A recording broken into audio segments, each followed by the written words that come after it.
വേദനിക്കുന്നുണ്ടമ്മ, എനിക്ക് പേടിയാവുന്നമ്മ എന്ന് ദിയ പറയുമ്പോൾ ആ സിന്ധു ആശ്വസിപ്പിക്കുന്ന ആ ഒരു രീതിയുണ്ട്. കണ്ടു കഴിഞ്ഞാൽ തന്നെ ഭയങ്കര ഓവർവെൽമിംഗ് ആയിട്ടുള്ള ഒരു സിറ്റുവേഷൻ തന്നെയായിരുന്നു. ബേസിക്കലി എല്ലാം കണ്ടു കഴിയുമ്പോൾ ഇത് എത്രത്തോളം ഒരു കോംപ്ലിക്കേറ്റഡ് പ്രൊസീജിയറിലൂടെ കടന്നു പോകുന്നതെന്നുള്ളത് എപ്പോഴും അറിഞ്ഞിരിക്കണം എന്നാണ് എനിക്ക് എല്ലാ ആണുങ്ങളും കൂടെ നിന്നത് കണ്ടിരിക്കണം എന്നാണ്. മീശ പിരിച്ചുകൊണ്ട് ഞാൻ അവളെ ഗർഭിണിയാക്കിയെന്ന് ഒരു ആണത്ത ബോധത്തോടെ ഇങ്ങനെ പറയും. പക്ഷേ പ്രസവ മുറിയിൽ ബ്ലഡ് കാണുമ്പോൾ ഇവരൊക്കെ തല കറങ്ങി വീഴും. എനിക്കൊന്ന് മെജോറിറ്റി ആണുങ്ങളും അങ്ങനെയാണെന്ന് തോന്നുന്നു. 100% ഒരു പെയിനും ഇല്ലാതെ ബേബി പുറത്തു വരുന്നു നമുക്ക് ഗ്യാരണ്ടി ചെയ്യാൻ പറ്റില്ല. വീട്ടിൽ പ്രസവിക്കുക എന്നുള്ള ഒരു പ്രോസസ്സിൽ കുട്ടി ഉണ്ടാവുകയും കുട്ടിയുടെ ശരീരത്തിൽ പെട്ടെന്നൊരു നീല നിറം വരികയും ബ്രീത്ത് കുറയും മരിക്കുകയാണ് ചെയ്തത്. കോംപ്ലിക്കേഷൻസ് ഉണ്ടായി നിയറസ്റ്റ് ഹോസ്പിറ്റലിലേക്ക് നമ്മൾ എമർജൻസി റഷ് ചെയ്യുമ്പോഴത്തേക്ക് ഇത് നമുക്ക് ബേബിനെ ലൂസ് ചെയ്യാം, അല്ലെങ്കിൽ മദറിനെയൊക്കെ ലൂസ് ചെയ്യാവുന്ന സിറ്റുവേഷൻസ് വരാം. സ്ത്രീയുടെ ജീവിതത്തിലെ പ്രധാനപ്പെട്ട ഒരു ജീവിതകർമ്മമാണ്. അതെന്തിനു പരസ്യമാക്കുന്നു എന്നുള്ളൊരു വിമർശനമായിരുന്നു അന്ന് ഉയർന്നു വന്നത്. പ്രസവം എന്ന് പറയുന്നത് മനുഷ്യരുണ്ടായ മുതലുണ്ടായതാണല്ലോ ഈ പ്രസവം. ശ്വേത മേനോൻ ഒരു 15-20 years ahead of time ചിന്തിച്ച് പോയതുകൊണ്ടാണെന്ന് തോന്നുന്നു. Otherwise it's same thing. ഹസ്ബൻഡോ ഫാമിലിയോ നിൽക്കുന്നതിന്റെ ഒരു ഇമ്പോർട്ടൻസ് എനിക്ക് തോന്നുന്നു അന്നത്തെ ഇപ്പൊ ഈ പറഞ്ഞ പോലെ ശ്വേത മേനോന്റെ ആ ഒരു സമയത്തേക്കാളും കുറച്ചുകൂടെ ആൾക്കാർക്ക് അക്സെപ്റ്റ് ചെയ്യാൻ പറ്റുന്നുണ്ടെന്ന് തോന്നുന്നു. സ്വന്തം അമ്മയുടെയോ ഹസ്ബൻഡിന്റെയോ ഒക്കെ ഒരു സപ്പോർട്ട് ഉണ്ടാവുക എന്ന് പറഞ്ഞാൽ വലിയ കാര്യമാണ്. ബിക്കോസ് അത് നമുക്ക് ആ ഫേസിലൂടെ കടന്നു കുറച്ചുകൂടെ എളുപ്പമാക്കും. നിങ്ങൾ മനസ്സിൽ കാണുന്ന ഇവന്റ് അത് ഏതുമായിക്കോട്ടെ, അതിനെ കൂടുതൽ കളർഫുൾ ആക്കാൻ കൂടുതൽ സ്പെഷ്യൽ കണ്ടന്റോടുകൂടി milestone events, birthday party, engagement, കല്യാണം, കോർപ്പറേറ്റ് ഇവന്റ്സ്, അങ്ങനെ ഏത് ഇവന്റ്സും കൂടുതൽ സ്പെഷ്യൽ കണ്ടന്റോടുകൂടി നമുക്ക് മനോഹരമാക്കാം മൈൽസ്റ്റോൺ ഇവന്റ്സിലൂടെ. വർഷങ്ങൾക്ക് മുൻപ് നടി ശ്വേത മേനോൻ തന്റെ പ്രസവം സിനിമയ്ക്കായി ചിത്രീകരിക്കുവാൻ അനുവാദം നൽകിയപ്പോൾ വലിയ വിമർശനങ്ങളായിരുന്നു ശ്വേത മേനോൻ നേരിട്ടത്. എന്നാൽ ശ്വേതയെ അന്ന് വിമർശിച്ച അതേ മലയാളികൾ ഇന്ന് ദിയയ്ക്ക് വലിയ പിന്തുണയും അതുപോലെ തന്നെ ദിയയെ വാനോളം പുകഴ്ത്തുകയും ചെയ്യുന്നു. ദിയയുടെ പ്രസവമാണ് സോഷ്യൽ മീഡിയ ഇപ്പോൾ ചർച്ച ചെയ്യുന്നത്. മൈൽസ്റ്റോൺ മേക്കേഴ്സ് പ്രസൻസ് ആഴങ്ങളിൽ ക്വാളിറ്റി ഹെൽത്ത് സീരീസ്. ഇന്ന് നമ്മോടൊപ്പമുള്ളത് പ്രമുഖ gynaecologist doctor Jiji Shamseer. Doctor, ഇപ്പോൾ ഞാൻ പറഞ്ഞ പോലെ നടി ശ്വേത മേനോൻ നേരിട്ടൊരു വിമർശനമുണ്ടായിരുന്നു. അന്ന് പ്രമുഖ പത്രങ്ങളിൽ പോലും ശ്വേതയെ വിമർശിച്ചുകൊണ്ട് ഇതുപോലെ കാർട്ടൂണുകൾ വന്നിട്ടുണ്ടായിരുന്നു. പക്ഷെ ഇപ്പോൾ ദിയ കൃഷ്ണയുടെ പ്രസവത്തിനും കിട്ടുന്ന ഒരു വലിയൊരു പിന്തുണയുണ്ടല്ലോ. മാത്രമല്ല ദിയയെ വലിയ രീതിയിൽ പുകഴ്ത്തുകയും ചെയ്യുന്നുണ്ട്. അന്ന് ശ്വേതയെ വിമർശിച്ച അതേ മലയാളികൾ ഇന്ന് ദിയയെ പുകഴ്ത്തുകയാണ്. ഇത് ഈ കാലം മാറിയതിനനുസരിച്ച് മലയാളിയുടെ ചിന്തകൾക്ക് വന്ന ഒരു മാറ്റം മാത്രമാണെന്നാണ് ഡോക്ടറിന് തോന്നുന്നത്? തീർച്ചയായിട്ടും അത് തന്നെയാണ്. ബിക്കോസ് ശ്വേത മേനോന്റെ ഡെലിവറി നടക്കുന്ന ഇഫ് ഐം റൈറ്റ് 2012 12-13 ആ ഒരു കാലഘട്ടത്തിലാണ്. അപ്പൊ ഓൾമോസ്റ്റ് ഒരു 12-13 വർഷത്തിന് ശേഷം അന്ന് നടന്നതും ഇന്ന് നടന്നതും സെയിം സംഭവമാണ്. കാരണം ഡെലിവറി അന്നും ശ്വേത മേനോന്റെ ഹസ്ബൻഡ് കൂടെ ഉണ്ടായിരുന്നു. സെയിം ബർത്ത് കമ്പാനിയൻ എന്ന് പറയും നമ്മളതിന്. ആ കൂടെ ഉണ്ടായിരുന്നു. ഇന്നും അത് തന്നെ ഫുൾ ഫാമിലി ഉണ്ടായിരുന്നു.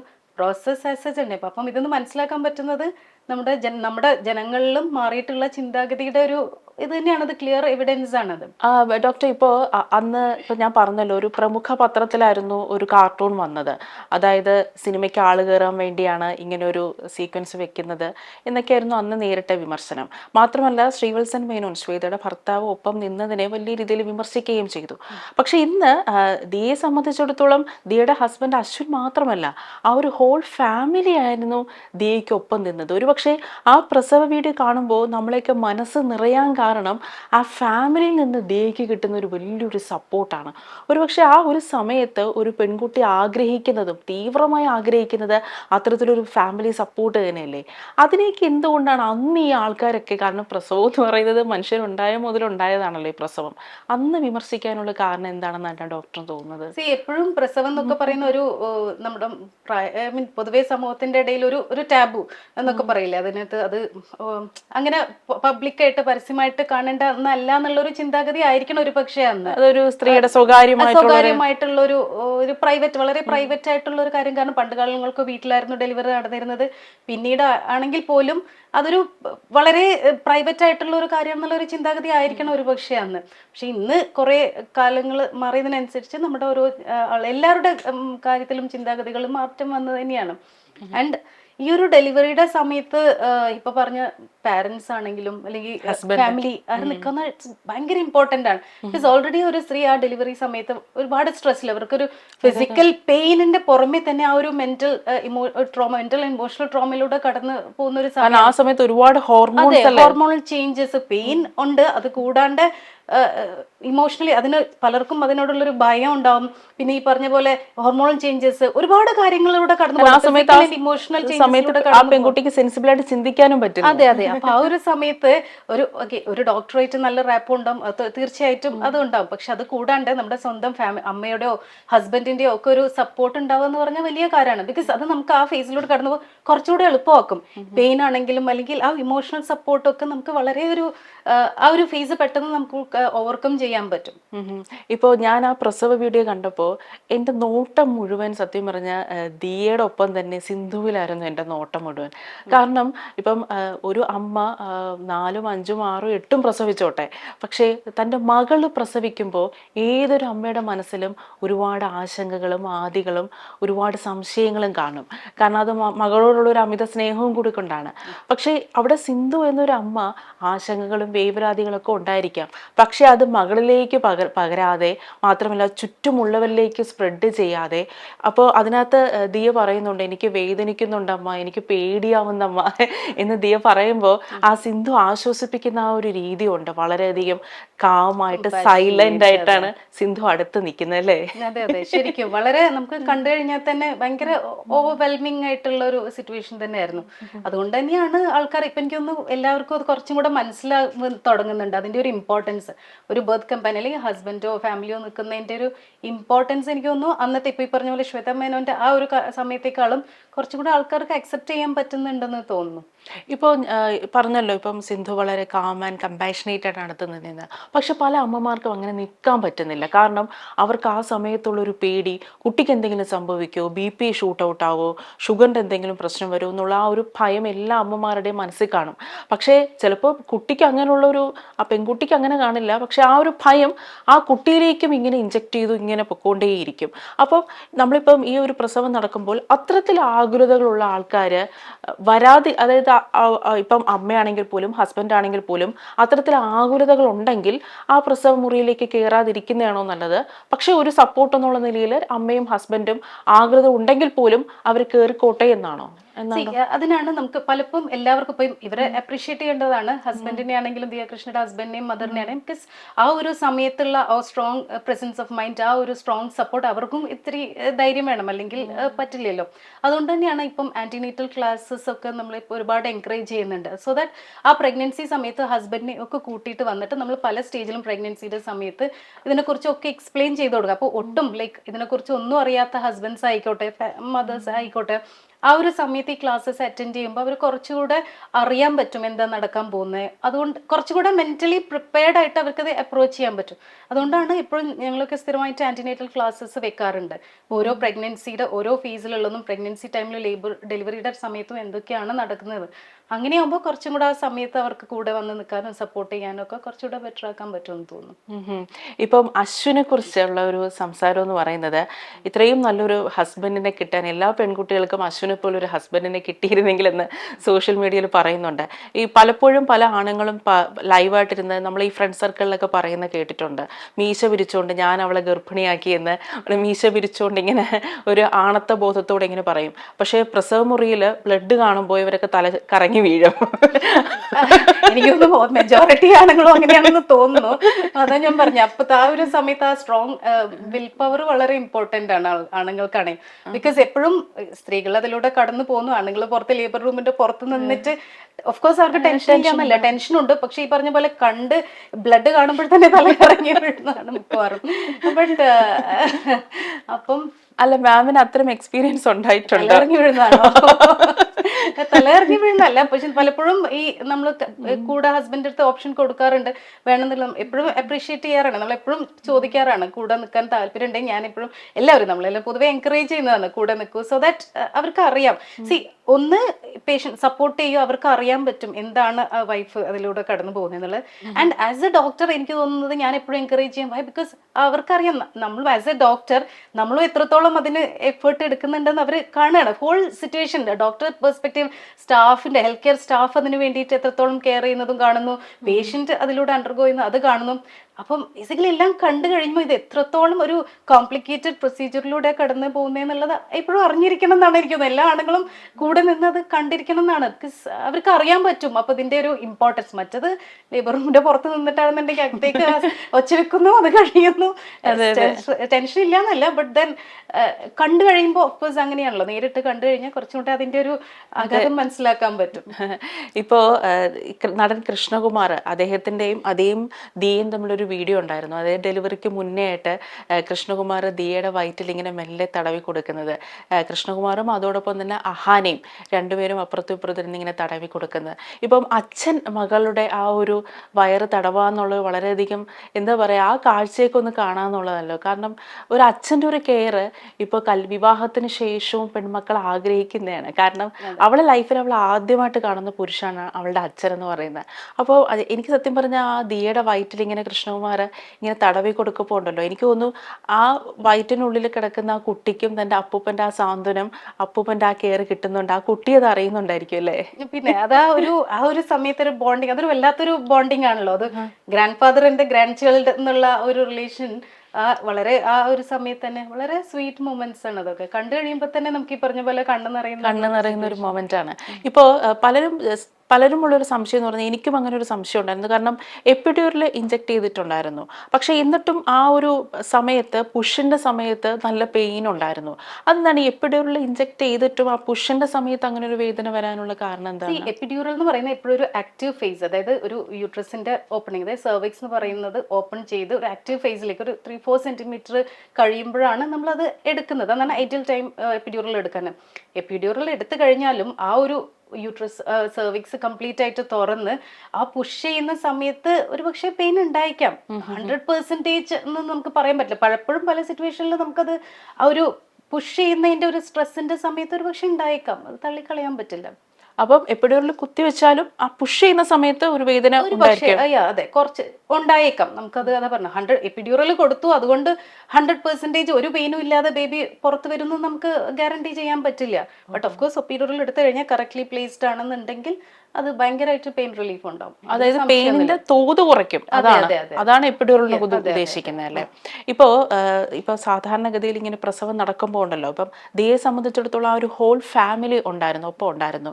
പക്ഷെ പല സ്ത്രീകളും സോഷ്യൽ മീഡിയയിൽ ഞാൻ വായിച്ചതാണ്, എനിക്ക് ആരും വേണ്ട, ഇത്രയും ആൾക്കാരൊന്നും എനിക്ക് വേണ്ട, എൻ്റെ ഏറ്റവും പ്രിയപ്പെട്ട എന്നെ മനസ്സിലാക്കുന്ന ഒരാൾ എൻ്റെ കൂടെ ഉണ്ടായാൽ മതി, ഇത്രയും ആൾക്കാരുണ്ടെങ്കിൽ ഞാൻ ആകെ അങ്ങ് ഭയന്നു പോകും. ഡോക്ടറിന് അതെന്താണ് തോന്നുന്നത്? അതൊരു പേഴ്സണൽ ആയിട്ടുള്ള ഒരു ഡിസിഷൻ ആണോ? ഡെഫിനറ്റ്ലി ഒരു പേഴ്സണൽ ചോയ്സ് ആണ്. ഇപ്പം ഒരു സ്ത്രീ പ്രിഫർ ചെയ്യാണ് എനിക്ക് ആരും കൂടെ വേണ്ട, ഞാൻ തന്നെ, അതും അവരുടെ ചോയ്സ് ആണ്. നമ്മളെല്ലാം ആ ഒരു കടന്നു പോകുന്ന ഡെലിവറി ചെയ്യുന്ന ആ പേഷ്യന്റ് ഒരു ചോയ്സിനെ നമ്മൾ എപ്പോഴും റെസ്പെക്ട് ചെയ്യണം. ഇപ്പം അവർ പറയുകയാണ് എനിക്ക് ഹസ്ബൻഡ് മാത്രം മതി എന്നാണെങ്കിൽ we should leave it to her, like ഹസ്ബൻഡിന് മാത്രം, അല്ല ഇനി അമ്മ മതി. എപ്പോഴും അവരുടെ ഒരു ചോയ്സിനെ നമ്മൾ റെസ്പെക്ട് ചെയ്തുകൊണ്ട് വേണം ഇതാക്കാനായിട്ട്. പിന്നെ ഒരുപാട് പേര് ഡെലിവറി റൂമിൽ അതിന് സയന്റിഫിക്കലി അത് നമുക്ക് പറയാൻ പറ്റില്ല, ബിക്കോസ് ലോഡ് ഓഫ് ഇൻഫെക്ഷൻ പുറത്തുനിന്നുള്ള. കാരണം നമ്മളൊരു ഡെലിവറി എടുക്കുന്നത് എപ്പോഴും അത്രയും ഹൈജീനിക്, അത്രയും പ്രിക്കോഷൻസ് നമ്മൾ സ്ക്രബ് ചെയ്ത് ഏപ്രിൻ ഇട്ട് മാസ്ക് വെച്ച് ക്യാപ്പ് വെച്ചിട്ടൊക്കെയാണ് യൂഷ്വലി ഡെലിവറി എടുക്കുന്നത്. അപ്പം നമ്മൾ ഒരുപാട് പേര് പുറത്തുനിന്ന് വരുമ്പം അതൊരു സോഴ്സ് ഓഫ് ഇൻഫെക്ഷൻ്റെ ഒരു കൺസേൺ തന്നെയാണ്. But then again it's A personal choice patient. ഇപ്പോൾ നമ്മൾ ഈ ഡെലിവറി സമയത്ത് ഹസ്ബൻഡ് കൂടെ നിൽക്കുമ്പോൾ അവരുടെ ഒരു ബന്ധം, അതായത് ഫ്യൂച്ചറിൽ അവർ തമ്മിലുള്ള ദാമ്പത്യ ബന്ധം, കാരണം തൻ്റെ കുഞ്ഞിനെ അത്രത്തോളം വേദന സഹിച്ചാണ്, അത്രത്തോളം എഫേർട്ട് എടുത്താണ്, വേദന സഹിച്ചു പിടിച്ചാണ് ഈ ഭൂമിയിലേക്ക് കൊണ്ടുവരുന്നത് തൻ്റെ ഭാര്യ. അപ്പോൾ ആ രംഗം കാണുന്ന ഹസ്ബൻഡ്, അടുത്ത് നിന്ന് കാണുന്ന ഹസ്ബൻഡ് ഫ്യൂച്ചറിൽ ആ ഭാര്യയെ കൂടുതൽ കരുതലോടെ സ്നേഹിക്കുകയും കൂടുതൽ അവളുമായിട്ടുള്ളൊരു നല്ലൊരു ഹെൽത്തി ആയിട്ടുള്ള റിലേഷൻഷിപ്പ് ഉണ്ടാവാനായിട്ട്, ആ ബന്ധം കൂടുതൽ ദൃഢമാവാനായിട്ട് ഭർത്താവ് ഒപ്പം നിൽക്കുന്നത് എത്രത്തോളം അത് ആ ആ ബന്ധത്തെ കൂടുതൽ ദൃഢമാക്കും? ദൃഢമാക്കും തന്നെയാണ് എൻ്റെ ഒരു പേഴ്സണൽ ഒപ്പീനിയൻ. ബിക്കോസ് അല്ലെങ്കിൽ പുറത്തുനിന്ന് നമുക്ക് കേട്ടാ ഡെലിവറി, അത് എല്ലാവരും 9 മാസം പ്രഗ്നന്റ് ആവുന്നു, ഡെലിവറി ആവുന്നു, അത് കാലങ്ങളായിട്ട് നടന്നു. അതിൽ പ്രത്യേകിച്ച് എടുത്ത് പറയത്തക്ക ഒന്നുമില്ല. അതൊരു തിയറിറ്റിക്കലി പറയുന്ന പോലെ പോകുന്നുള്ളൂ. പക്ഷെ ഈ പറഞ്ഞ പോലെ കണ്ട് അത് വിഷ്വലൈസ് ചെയ്ത് കഴിഞ്ഞാൽ അതിന്റെ ഒരു എക്സ്പീരിയൻസ് വേറെ തന്നെയാണ് ഹസ്ബൻഡ്സിന്. അങ്ങനെയാകുമ്പോൾ തീർച്ചയായിട്ടും അതിനോട് ഒരു റെസ്പെക്ട് ഇത്തിരി കൂടും തന്നെയാണ് എനിക്ക് തോന്നുന്നത്.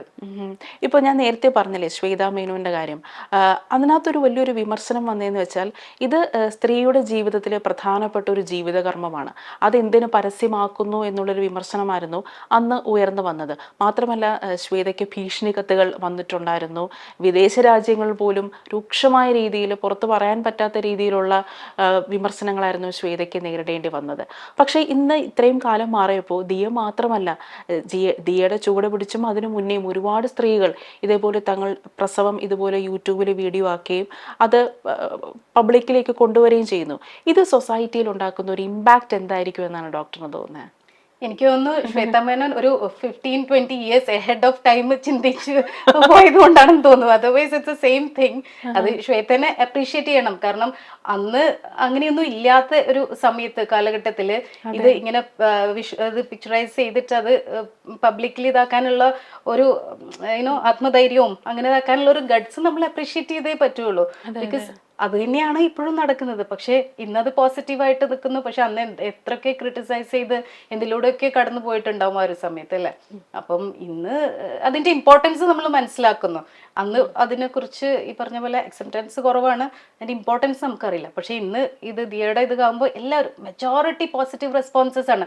അന്ന് എത്രത്തോളം നെഗറ്റീവ് വന്നു, ഇന്ന് അത്രത്തോളം പോസിറ്റീവ് റെസ്പോൺസ് ആണ് ഈ വീഡിയോസിന് വന്നിട്ടുള്ളത്. സോ ഒരു കണക്കിന് നോക്കിയാൽ നല്ലതാണ്. നമ്മുടെ ആൾക്കാരുടെ ചിന്താഗതി മാറുന്നു. അതിന് ഒരു പോസിറ്റീവായിട്ട് തന്നെയാണ് നമുക്ക് എടുക്കേണ്ടത്. ഇപ്പോൾ ദിയെ സംബന്ധിച്ചിടത്തോളം ഒരു സുഖപ്രസവമാണ് എന്നാണ്. കാരണം ആ സുഖം എന്ന് പറയുന്നത് ആ പ്രസവിക്കുന്ന മാത്രമല്ല, ആ സുഖം കൊടുക്കാനായിട്ട് ഫാമിലിയും ഒപ്പം ഉണ്ടായിരുന്നു. പ്രസവിച്ചിരിക്കും തോന്നുന്നു 2 ദിവസം കഴിഞ്ഞ് തന്നെ ദിയ വ്ളോഗ് ഇട്ട് തുടങ്ങിയാണ്. വീണ്ടും സജീവമായിട്ട് തന്നെ വ്ളോഗിങ് സ്റ്റാർട്ട് ചെയ്യാണ്. എനിക്ക് തോന്നുന്നത് അത്രത്തോളം ശാരീരികമായി മാത്രമല്ല മെന്റലിയും അത്രത്തോളം ഫിറ്റ് ആയതുകൊണ്ടാണല്ലേ പെട്ടെന്ന് തന്നെ വ്ളോഗിങ്ങിലേക്ക് പോകാൻ പറ്റുന്നത്. അതെ അതെ. സാധാരണ ഒരു പ്രസവം കഴിയുമ്പോൾ സ്ത്രീ ഇത്ര ദിവസം റെസ്റ്റ് എടുക്കണം, സുഖപ്രസവമാണെങ്കിൽ പോലും ഇത്രയും ദിവസം റെസ്റ്റ് വേണം, അനങ്ങാൻ പറ്റില്ല, അങ്ങനെയൊക്കെയാണല്ലോ പൊതുവെ ഇപ്പോൾ പറയുന്നത്. വെസ്റ്റേൺ കൺട്രീസിലൊക്കെ ഡെലിവറി കഴിഞ്ഞു കഴിഞ്ഞാൽ അതിന്റെ നോർമൽ ഡെലിവറി ആണെന്നുണ്ടെങ്കിൽ within a week, within couple of days കൊണ്ട് തന്നെ ഇവർ തിരിച്ച് ജോലിയിലേക്കൊക്കെ പോകുന്നുണ്ട്. നമ്മുടെ നാട്ടിൽ കുറച്ച് ആചാരങ്ങളും ഇത്തിരി കൂടുതലാണ്. ഡെലിവറി കഴിഞ്ഞു കഴിഞ്ഞാൽ പ്രസവ ഓഫ്കോഴ്സ് വേണം, ശുശ്രൂഷ വേണം. പക്ഷെ എന്നാലും എനിക്ക് തോന്നുന്നു നമ്മുടെ നാട്ടിൽ അതൊക്കെ കുറച്ച് അധികം ആവശ്യത്തിൽ കൂടുതലായിട്ട് കുറച്ച് ഉള്ളാന്ന് തോന്നുന്നു. പക്ഷെ ഇത് ഭയങ്കര അപ്രീഷിയേറ്റ് ചെയ്യണം. ഇമ്മീഡിയറ്റ്ലി തന്നെ തിരിച്ച് വ്ളോഗിങ് ബാക്ക് ടു, അങ്ങനെയാണ് ശരിക്കും വേണ്ടത്. തിരിച്ച് ബാക്ക് ടു റുട്ടീൻ ലൈഫിലേക്ക്. നമ്മുടെ നാട്ടിൽ ഇതനുസരിച്ച് കുറേ ഫുഡ്, ഒരുപാട് എക്സ്ട്രാ കാലറീസ് ഫുഡൊക്കെ കൊടുത്ത് കംപ്ലീറ്റ് റെസ്റ്റ് എടുത്ത് അങ്ങനെ ഇതിൻ്റെ ഒരു ആവശ്യമില്ല. This is A very good change. അത് നല്ലൊരു ഇതാണ് കാണിക്കുന്നത്, ദിയ കാണിക്കുന്നത്. ഇപ്പോൾ വെസ്റ്റേൺ കൺട്രീസിലെ പ്രസവത്തെ കുറിച്ച് പറഞ്ഞപ്പോഴാണ്, ഇപ്പോൾ പീസസ് ഓഫ് വുമൺ എന്നൊരു സിനിമയുണ്ട്. അതായത് ആ സിനിമയിലെ നായിക വീട്ടിലാണ് പ്രസവിക്കാൻ അവർ തീരുമാനിച്ചത്.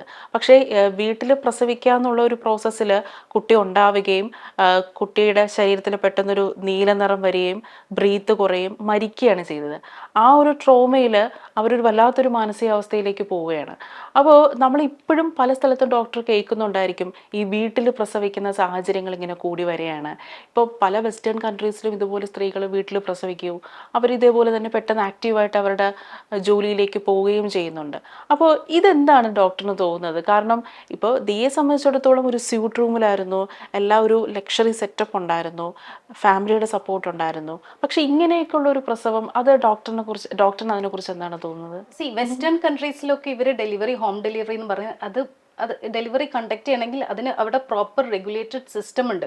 ഒരു പേഷ്യന്റ് ഒരു ഹോം ഡെലിവറിക്ക് അവർ പ്ലാൻ ചെയ്യുവാണെന്നുണ്ടെങ്കിൽ ആദ്യം അത് രജിസ്റ്റർ ചെയ്യണം. അതിനുള്ള എല്ലാ എക്യുപ്മെന്റ്സും അവർ വീട്ടിൽ അതിനുള്ള എല്ലാ സംവിധാനങ്ങളും സജീവമാക്കി റെഡിയാക്കിയിട്ട്, ഇൻ കേസ് എല്ലാ പേഷ്യൻസും ഇല്ല, അത് സെലക്റ്റഡ് പേഷ്യൻസ്, കോംപ്ലിക്കേഷൻസ് ഒന്നും ഇല്ലാത്തൊരു പ്രഗ്നൻസി വീട്ടിൽ ഡെലിവറി ചെയ്യാൻ വേറെ കോംപ്ലിക്കേഷൻസ് ഉള്ള സേഫ് ആയിട്ടുള്ള ഒരു പ്രഗ്നന്റ് ലേഡി മാത്രം അതിനുള്ള എല്ലാ സൗകര്യങ്ങളും റെഡിയാക്കി ഡെലിവറി നോക്കി, അഥവാ വല്ല കോംപ്ലിക്കേഷൻസ്, നമുക്ക് ഏത് ഡെലിവറിയാണ് കോംപ്ലിക്കേഷൻസിൽ പോകാമെന്നറിയില്ല, അതിന് ബാക്കപ്പ് ഒരു ഹോസ്പിറ്റലിലേക്കുള്ള ഇമ്മീഡിയറ്റ് റെഫറല്, പിന്നെ ഇതുപോലെ IV കാനുല, അങ്ങനെ ഫ്ലൂയിഡ് എല്ലാം ഉള്ള ഒരു ഫെസിലിറ്റി വീട്ടിൽ അറേഞ്ച് ചെയ്തതിന് ശേഷം ഒരു ഇൻ കേസ് ഓഫ് എമർജൻസി ഒരു എമർജൻസി റെഫറലും കൂടെ ബാക്കപ്പ് റെഡിയാക്കിയതിന് ശേഷമാണ് വെസ്റ്റേൺ കൺട്രീസിലൊക്കെ ഹോം ഡെലിവറി ചെയ്യുന്നത്. പക്ഷേ അത് നമുക്ക് അനുകരിക്കാൻ പറ്റില്ല. ബിക്കോസ് അവിടെ ഒരു പ്രോപ്പർ അവരെ ഗവൺമെന്റിൽ നിന്ന് അവരെ ഹെൽത്ത് കെയർ സെക്ടറിൽ നിന്നൊക്കെ ഒരു കോർഡിനേറ്റഡ് ആയിട്ടുള്ള ഒരു പ്രോസസ്സാണത്. പക്ഷെ നമ്മളെ ഇവിടെ ഈടായിട്ട് കണ്ടുവരുന്നത് അങ്ങനെയല്ല. ഓൾട്ടർനേറ്റീവ് മെഡിസിൻസ് ഒക്കെ പഠിച്ചവരൊക്കെ ഇങ്ങനെ വീട്ടിൽ എല്ലാം കംഫർട്ടബിളി വീട്ടിൽ തന്നെ ഡെലിവറി ചെയ്ത് ഒരു കുഴപ്പമില്ല. പക്ഷേ ഈ പറഞ്ഞ പോലെ നമുക്കറിയില്ല. ഇപ്പൊ പറഞ്ഞു, എക്സാമ്പിൾ പറഞ്ഞു, ബേബി നീല കളറായി, അതൊക്കെ ഏത് പ്രഗ്നൻസിയിലും ഒരു കുഴപ്പമില്ലാത്ത ഹെൽത്തി പ്രഗ്നൻസിയിലും നമുക്ക് വരാം. ബൈ ദ ടൈം അങ്ങനെ ഒരു കോംപ്ലിക്കേഷൻസ് ഉണ്ടായി നിയറസ്റ്റ് ഹോസ്പിറ്റലിലേക്ക് നമ്മൾ എമർജൻസി റഷ് ചെയ്യുമ്പോഴത്തേക്ക് ഇത് നമുക്ക് ബേബിനെ ലൂസ് ചെയ്യാം, അല്ലെങ്കിൽ മദറിനെയൊക്കെ ലൂസ് ചെയ്യുന്ന സിറ്റുവേഷൻസ് വരാം. അപ്പൊ അതിന്റെ ഒരു ആഴം എത്രത്തോളം കോംപ്ലിക്കേറ്റഡ് ആണ് പ്രോസസ് എന്ന് അറിയാത്തതുകൊണ്ടാണ് ഇങ്ങനെ ഹോം ഡെലിവറീസ് ഒക്കെ അറ്റംപ്റ്റ് ചെയ്യുന്നത്. ഇപ്പോൾ പ്രസവം എന്ന് പറയുന്നത് പല സ്ത്രീകൾക്കും വലിയൊരു ട്രോമയാണ്. ഇപ്പോൾ ഈ ദിയയുടെ പ്രസവത്തിന് ശേഷം തന്നെ ഒരുപാട് സ്ത്രീകളുടെ അവരുടെ ഡെലിവറി സ്റ്റോറീസ് എഴുതുന്നുണ്ട്. ഈ വീട്ടുകാരുടെ കുറ്റപ്പെടുത്തലുകൾ, ശകാരങ്ങൾ, ആ സമയത്ത് അവർക്ക് കിട്ടാത്ത മെൻ്റൽ സ്ട്രഗിൾ, മാത്രമല്ല ഈ മുല കൂട്ടാൻ പറ്റാതെ ചിലപ്പോൾ നമുക്ക് അല്ലാത്ത മിൽക്ക് കൊടുക്കേണ്ടി വരും. ആ സമയത്ത് ഭർത്താവ് ദേഷ്യപ്പെട്ടിറങ്ങി പോകുന്നത്, കാരണം മുല കൂട്ടാൻ പറ്റാതെ, കാരണം അവർക്ക് അത്രയും പെയിൻ കാരണം എക്സ്റ്റേണൽ സപ്പോർട്ടിനെ നമ്മൾ നോക്കുമ്പോൾ ഭർത്താവ് ദേഷ്യപ്പെട്ടിറങ്ങി പോകുന്നത്. അങ്ങനെ സ്ത്രീകൾക്ക് പ്രസവം നൽകിയിട്ടുള്ള ഒരു ലൈഫ് ലോങ് ട്രോമയുണ്ട്. ആ ട്രോമയുടെ സ്റ്റോറീസ് ഇപ്പം സോഷ്യൽ മീഡിയയിൽ ഇങ്ങനെ നിറഞ്ഞുകൊണ്ടിരിക്കുകയാണ്. പലപ്പോഴും ഇപ്പം എന്നെ സംബന്ധിച്ചിടത്തോളം ഞാൻ സിസേറിയനായിരുന്നു, എനിക്കും എൻ്റെ പ്രസവം വലിയൊരു ട്രോമ തന്നെയാണ്. പക്ഷേ ഇപ്പോൾ എല്ലാവരും അവരുടെ പ്രസവത്തിലൂടെ സ്ത്രീകൾ ഇപ്പോൾ ഒരു വിഭാഗം ആൾക്കാർ വരുമാനം കിട്ടിക്കൊണ്ടിരിക്കുകയാണ്. അത് യൂട്യൂബിൽ കോണ്ടന്റ് ആക്കി അതൊരു വലിയൊരു വരുമാന മാർഗമായിക്കൊണ്ടിരിക്കുകയാണ്. അപ്പോൾ ഇതിപ്പം പ്രസവം നമുക്കൊരു വരുമാനം തരുമ്പോൾ ഈ പ്രസവത്തോടുള്ള ആ ഒരു സമീപനം ഉണ്ടല്ലോ, ആ ഒരു ഭയം, അത് മാറാനുള്ള ഒരു ചാൻസ് ഉണ്ടെന്ന് ഡോക്ടറിന് തോന്നുന്നുണ്ട്. ഫസ്റ്റ് ഓഫ് ഓൾ സുഖപ്രസവം എന്ന് പറഞ്ഞ ആ ടേം ആരെ കൊടുത്തെന്നുള്ളതാണ് ആദ്യം അറിയേണ്ടത്. ബിക്കോസ് സുഖപ്രസവം ഒരിക്കലും ഒരു പ്രസവം ഒരു സുഖപ്രസവം ആയിട്ട് എനിക്ക് തോന്നിയിട്ടില്ല. ബിക്കോസ് അത് റൈറ്റ് ഫ്രം പ്രഗ്നന്റ് ആവുമ്പോഴും തൊട്ട് ഡെലിവറി കഴിഞ്ഞ് ത്രൂ ഔട്ട് പ്രഗ്നൻസി പലർക്കും അത്ര ഒരു കംഫർട്ടബിൾ ഒരു ഹാപ്പി ജേർണി ആയിക്കൊള്ളണമെന്നില്ല. പല രീതിയിൽ ഓരോ ട്രൈമസ്റ്ററിലും ആദ്യത്തെ 3 ഫസ്റ്റ് ട്രൈമസ്റ്റർ അങ്ങനെ ത്രൂ ഔട്ട് 9 മാസത്തിലും പല ഫിസിക്കൽ ആൻഡ് ഇമോഷണൽ പ്രോബ്ലംസിലൂടെയാണ് ഇവർ കടന്നു പോകുന്നത്. ആൻഡ് ദെൻ ഡെലിവറി എന്ന് പറയുന്ന ഡെലിവറിയുടെ ആ ഒരു പ്രോസസ്സിലൂടെ കടന്നു പോകുന്ന ഹാപ്പി മൊമെന്റ്സ് ഉള്ളവരുണ്ട്, അതുപോലെ തന്നെ ബാഡ് മൊമെന്റ്സ് ഉള്ളവരും ഉണ്ട്.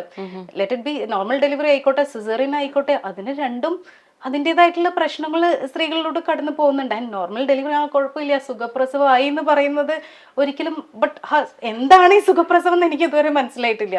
ആ ടേം ഉണ്ടല്ലോ, ഒരിക്കലും ഒരു സുഖമുള്ള പ്രോസസ് അല്ലല്ലോ ഈ പ്രസവം. പ്രസവ സമയത്ത് ഇപ്പൊ ദിയയുടെ ആണെങ്കിൽ തന്നെ ദിയയുടെ ഫാമിലി ആയിരുന്നു അവിടെ ഉണ്ടായിരുന്നത് കൂടുതൽ സമയം. അശ്വിൻ്റെ ഫാമിലി കുട്ടിയെ വന്ന് വിസിറ്റ് ചെയ്തു, ഓക്കെ, അങ്ങനെ ഒരു സംഭവം ഉണ്ടായി. പക്ഷെ നമ്മളെപ്പോഴും ഈ പ്രസവ സമയത്താണ് ഈ പെൺകുട്ടിയുടെ ഫാമിലിയും പയ്യന്റെ ഫാമിലിയും തമ്മിൽ ഒരു കോൺഫ്ലിക്റ്റും ക്ലാഷും ഉണ്ടാകുന്ന ഒരു സംഭവം തന്നെയാണ് ഈ പ്രസവ സമയം. ആ ക്ലാഷിനെ കുറിച്ച് ആലോചിക്കുമ്പോൾ തന്നെ ഈ ഗർഭിണിയായിരിക്കുന്ന സമയത്ത് പെൺകുട്ടികൾ അത് ആലോചിച്ച് വല്ലാതെ വിഷമിക്കാറുണ്ട്. ആ സമയത്ത് എന്താവും, കാരണം അമ്മായിമ്മയുടെ നമുക്ക് അമ്മയോട് സംസാരിക്കുന്ന പോലെ ഒരിക്കലും ഒരു അമ്മായിമ്മയോട് നമുക്ക് സംസാരിക്കാൻ പറ്റില്ല. നമ്മളുടെ പ്രശ്നങ്ങൾ ഒരിക്കലും ഒരു അമ്മായിമ്മയോട് തുറന്നു പറയാൻ പറ്റില്ല. പക്ഷെ ആ സമയത്തായിരിക്കും ഈ ഫാമിലി കോൺഫ്ലിക്റ്റ് ഉണ്ടാകുന്നത്. കുട്ടിയെ ഞാൻ എടുക്കാം, കുട്ടിയെ ഞാൻ നോക്കാം എന്നൊരു കോൺഫ്ലിക്റ്റ് ഉണ്ടാകുന്നത്. അപ്പോൾ പലപ്പോഴും ഈ അച്ഛൻ്റെ ഫാമിലി ഉണ്ടല്ലോ, അച്ഛൻ്റെ ഫാമിലിയുടെ ഒരു സാന്നിധ്യം, കാരണം പെൺകുട്ടി ആ സമയത്ത് ആഗ്രഹിക്കുന്ന സ്വന്തം ഫാമിലിയുടെ സാന്നിധ്യമായിരിക്കും. പക്ഷെ അച്ഛൻ്റെ ഫാമിലിയുടെ സാന്നിധ്യം അത് ഏതുവരെ ആകാം എന്ന് അങ്ങനെ ഡോക്ടറിന് തോന്നുന്നുണ്ടോ? ഇപ്പൊ ഈ പറഞ്ഞ ടിപ്പിക്കൽ അമ്മായിയമ്മ അതിൽ നിന്നൊക്കെ എനിക്ക് തോന്നുന്നു കുറെ മാറ്റം വന്നിട്ടുണ്ട്. ഒരുപാട് പേര് അമ്മായിയമ്മ മരുമക്കള് ലൈക്ക് ഭയങ്കര ഫ്രണ്ട്ലി ആയിട്ടും അതുപോലെ ഒരു മദറിനെ പോലെ തന്നെ സപ്പോർട്ട് ചെയ്യുന്നതും കാണുന്ന പഴയ കാലം വെച്ച് നോക്കുമ്പോൾ ഇന്ന് കുറച്ചും കൂടെ പ്രോഗ്രസീവ് ആണ്. അവർ സ്വന്തം മോളെ തന്നെ ചെയ്യുന്ന ഒരുപാട് പേരുണ്ട്. അത് ഇറ്റ്സ് എ ഫാക്ട്. പക്ഷെ അറ്റ് ദ സെയിം ടൈം ഇതുപോലെ തന്നെ ഒരു ടിപ്പിക്കൽ അമ്മായിയമ്മ ഇപ്പൊ ഞങ്ങൾ കോമൺ ആയിട്ട് കാണുന്നതാണ്. ബിക്കോസ് ഒരു റൈറ്റ് ഫ്രം ഒരു ഫുഡിന്റെ പ്രഗ്നൻസി ആയപ്പം തൊട്ട് ഒരു പ്രഗ്നൻസി കെയറിൽ എന്ത് ഭക്ഷണം കഴിക്കണം, എന്ത് ചെയ്യണം എന്ന് തൊട്ട് തന്നെ അമ്മായിയമ്മമാരും ഇങ്ങനെ അത് ചെയ്യരുത്, അങ്ങനെ അങ്ങനെ നടക്കാൻ പാടില്ല, ഇങ്ങനെ കിടക്കാൻ പാടില്ല എന്നൊക്കെ ഒരുപാട് കൺട്രോൾ ചെയ്യുന്ന പാരന്റ്സ് ഇൻലോസ് ഉണ്ട്. അതിന്റെ ഒരു പ്രഷർ ഇവര് നമ്മുടെ അടുത്ത് വന്നിട്ട് വല്ലാണ്ട് നമുക്ക് എന്താ വേണ്ടത്, അമ്മായിയമ്മയാണോ അമ്മയാണോ എന്നല്ല, ആഫ്റ്റർ ഓൾ ആ ഒരു കെയർ നമ്മളത് മനസ്സിലാക്കി സ്വന്തം മോളെ പോലെ തന്നെ ആണല്ലോ. എനിക്ക് തോന്നുന്നു ഒരുപാട് പേര് ഇപ്പൊ അങ്ങനെ തന്നെയാ കാണുന്നത്. പക്ഷെ എന്നാലും അങ്ങനെ കാണാത്ത കുറച്ച് ചെറിയൊരു ശതമാനം ആൾക്കാരിലാണെങ്കിലും എനിക്ക് തോന്നുന്നു അവർ ആ ത്രൂ ഔട്ട് പ്രഗ്നൻസിയിലാണെങ്കിലും അവർ എന്താണോ ആ പ്രഗ്നന്റ് ആയിട്ട് ലേഡി ആഗ്രഹിക്കുന്നത് അതിനനുസരിച്ച് സപ്പോർട്ട് ചെയ്ത് ഈ പറഞ്ഞ പോലെ ഫുഡിന്റെ കാര്യത്തിലായിക്കോട്ടെ, റെസ്റ്റിന്റെ കാര്യത്തിൽ, എവിടെ താമസിക്കണം എന്നുള്ള കാര്യത്തിലായിക്കോട്ടെ, എല്ലാത്തിനും കൂടെ നിന്ന് സപ്പോർട്ട് ചെയ്ത് ഈ ഡെലിവറി ആൻഡ് ഡെലിവറി കഴിഞ്ഞിട്ടുള്ളതൊക്കെ ഇറ്റ്സ് എ ഹാപ്പി മൊമെന്റ്. അത് വഴക്കിടാനും അല്ലെങ്കിൽ ഇങ്ങനത്തെ ഈഗോ ഇഷ്യൂസും ഒന്നും കെടുക്കേണ്ട ഒരു സമയമല്ലല്ലോ. അപ്പം അതൊക്കെ അങ്ങോട്ടും ഇങ്ങോട്ടും ഒക്കെ മനസ്സിലാക്കി അതിനനുസരിച്ച് സപ്പോർട്ട് ചെയ്ത് പോവാന്നുള്ളതാണ് എൻ്റെ ഒരു ഒപ്പീനിയൻ. ദിയ അത്രത്തോളം ഭാഗ്യമുള്ള ഒരു കുട്ടി എന്നാണ്. അപ്പോൾ ആ വ്ലോഗിൽ ദിയ പറയുന്നുണ്ട് അഹാന ഉണർന്നു കഴിഞ്ഞാൽ പിന്നെ എനിക്ക് കുട്ടി എൻ്റെ കയ്യിൽ കിട്ടില്ല എന്നുള്ളത്. കാരണം അത്രത്തോളം സ്നേഹമാണ് ആ കുട്ടിക്ക്, ദിയയ്ക്ക് മാത്രമല്ല ദിയയുടെ കുട്ടിക്കും ആ ഫാമിലിയിൽ നിന്ന് കിട്ടുന്നത്. കാരണം അതൊരു പെൺപടയാണ്. ഈ പെൺപടയിലേക്ക് ഒരു ആൺകുട്ടി ഇങ്ങനെ വന്നിറങ്ങിയാണ്. അപ്പോൾ പലപ്പോഴും ഞാനിങ്ങനെ ഈ ഉസ്താദ് ഹോട്ടൽ സിനിമയെ ഞാനിങ്ങനെ ആലോചിക്കാറുണ്ട്. കാരണം ഇത്രയും ഒരു സ്നേഹത്താണെങ്കിൽ വളരുന്ന ഒരു ആൺകുട്ടി, അതും ഇത്രയും കുഞ്ഞമ്മമാരും വലിയമ്മയൊക്കെ ഉള്ള അമ്മാമ്മയും അപ്പൂപ്പനും ഒക്കെ വളർത്തുന്ന ഒരു ആൺകുട്ടി. ആ ആൺകുട്ടി എനിക്ക് പലപ്പോഴും ഞാനിങ്ങനെ ആ കുട്ടിയുടെ ഒരു ഫ്യൂച്ചർ, ആ ആൺകുട്ടി ഇത്ര നല്ല കുട്ടിയായിരിക്കും. അവർക്കൊരു പക്ഷേ പലപ്പോഴും ഈ ആണുങ്ങളുടെ എനിക്ക് തോന്നിയിട്ടുള്ളത് ഒരു പെണ്ണിൻ്റെ ഇമോഷൻ എന്താണെന്ന് ആണുങ്ങൾക്ക് പലപ്പോഴും മനസ്സിലാവാറില്ല. പക്ഷേ ഒരു പെണ്ണിൻ്റെ, അതായത് ഒരു അമ്മയുടെ മാത്രമല്ല ഒരുപാട് അമ്മമാരെ ആ കുട്ടിക്ക് കിട്ടിയിരിക്കുകയാണ്. അപ്പോൾ ഇത്രയും അമ്മമാരോടൊപ്പം വളരുന്ന ആ ആൺകുട്ടിയുടെ ഒരു മെന്റൽ ഐക്യു, ഇമോഷണൽ ഐക്യു എന്തായിരിക്കും എന്നാണ് ഡോക്ടറിന് തോന്നുന്നത്. നമ്മുടെ നാട്ടിൽ ഇപ്പോഴും ഉണ്ട് ഈ പെൺകുട്ടികൾ എന്ന് പറയുമ്പം ഒരു ആൺകുട്ടികൾ എന്ന് പറയുമ്പം ഡെലിവറി കഴിഞ്ഞാൽ ആൺകുട്ടിയാണോ, രക്ഷപ്പെട്ടു എന്നുള്ള പലപ്പോഴും ഇപ്പോൾ ഓക്കെ കുറഞ്ഞിട്ടുണ്ട് ഒരുപാട് പണ്ടത്തെ വെച്ച് നോക്കും. പക്ഷെ ഇപ്പോഴും ഒരു ആൺകുട്ടികളോട് ഒരു ഇച്ചിരി ഇഷ്ടക്കൂടുതലുള്ള കുറച്ച് പേരെങ്കിലും ഇപ്പോഴും ഉണ്ട്. പക്ഷെ അവർക്കൊക്കെ എനിക്ക് തോന്നുന്നു ഇങ്ങനെ ഈ ബോണ്ടിങ് കാണുമ്പം ഇത്രയും സിസ്റ്റേഴ്സും അതിൻ്റെ കൂടെയുള്ള സപ്പോർട്ടും അവർ തമ്മിലുള്ള ഒരു ബോണ്ടിങ് അതൊരു ഭയങ്കര ഒരു പോസിറ്റീവ് തിങ് ആണ്. അപ്പൊ ഇനി അതിൻ്റെ ഇടയിൽ ഒരു ബോയ് ആയിട്ട് വരുമ്പം ആ ഒരു ഈ പറഞ്ഞ പോലെ സ്നേഹക്കൂടുതലും ഒക്കെ ഒന്ന് he's going to have a good time.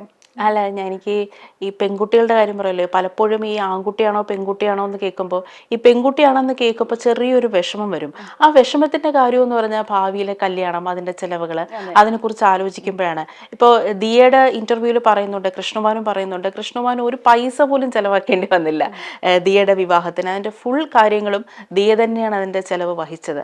മാത്രമല്ല തൻ്റെ 4 പെൺമക്കളും ഓൺട്രപ്രനേഴ്സാണ്. അവരുടേതായിട്ടുള്ള ചെലവുകൾ അവർ തന്നെ വഹിക്കുന്നു. അപ്പോൾ നമ്മളുടെ ഒരു സൊസൈറ്റി ഈ പെൺമക്കളെന്ന് കേൾക്കുമ്പോൾ ഈ വിഷമം വരാനുള്ള ഒരു കാരണം ഈ വിവാഹം. തീർച്ചയായിട്ടും എപ്പോഴോ നടക്കൂല്ലേന്ന് അറിയാത്ത വിവാഹം വർഷങ്ങൾ ശേഷമുള്ള ഒരു വിവാഹമൊക്കെ ഓർത്തിട്ട്, പിന്നെ വിവാഹത്തിന്റെ മാത്രമല്ല എനിക്കൊന്ന് സേഫ്റ്റി അതും ഒരു ഇതാണ്. പെൺകുട്ടികളാവുമ്പോൾ ആ ഗ്രോയിങ് സ്റ്റേജിലുള്ള അവരുടെ ഒരു വളർത്തിക്കൊണ്ടുവരേണ്ട ഒരു സേഫ്റ്റി കൺസേൺസും ഒരു പക്ഷേ ഒരു കാരണമായിരിക്കാം. ബട്ട് മെയിൻലി ഇത് തന്നെയാണ് ഒരു കല്യാണം, നമുക്കൊരു ചെലവ്, ഒരു അത്രയും അത് തന്നെയാണ് ഒരു മെയിൻ കൺസേൺ ആയിട്ടുള്ളത്. പക്ഷെ പഴയ പോലെയല്ല, കാലം മാറിയിട്ടുണ്ട്. അപ്പം എനിക്ക് തോന്നുന്നു ഇപ്പം ആൺ പെൺ അങ്ങനെ ഒരു വ്യത്യാസമൊന്നുമില്ല ഇന്നത്തെ ഒരു കാലഘട്ടത്തിൽ. ബിക്കോസ് എല്ലാവരും എന്താ പറയാ, ഫിനാൻഷ്യലി ആണെങ്കിലും എല്ലാവരും ഇന്നത്തെ കാലത്ത് സ്ട്രോങ് ആണ്. നമുക്ക് ആരുടെ ഏത് സൈഡിൽ നിന്നാണ് നമുക്ക് പാരൻസിന് ഇത് കിട്ടുകയെന്ന് അറിയില്ല. വളർന്ന് കഴിയുമ്പം പെൺകുട്ടികൾ ആൺകുട്ടികളിൽ നിന്നും ഇന്നത്തെ കാലത്ത് അതൊരു വലിയ ഡിഫറൻസ് ആയിട്ട് എനിക്ക് തോന്നുന്നില്ല. മാത്രമല്ല അതുപോലത്തെ മറ്റൊരു ആശങ്കയാണ് കുട്ടിയുടെ നിറം കറുപ്പോ വെളുപ്പോ എന്ന് പറയുന്നത്.